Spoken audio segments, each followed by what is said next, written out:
guys, nandito tayo ngayon sa Diwata Paris sa Litex, no? Kung saan grand opening ng Diwata Paris Express sa Litex. So ayan, nandito na ngayon si Diwata, guys. So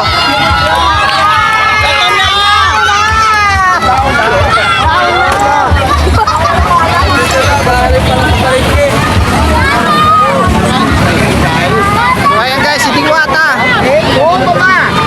Dito na tayo sa Diwata Express. Actually, ano lang. So, ayan guys, nandito na sa Diwata Express. Gilid lang siya ng kalsada dito sa dito.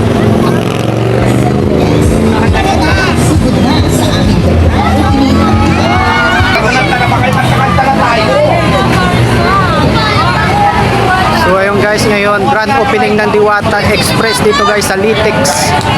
So nandito na po ang ang reyna ng Parisan, si Diwata.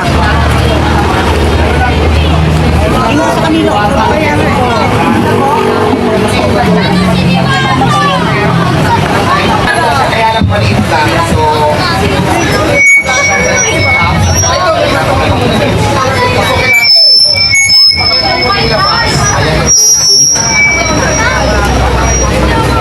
Ayan, magandang hapon sa lahat ng mga taga-Litex. Ayan. Abang-abangan nyo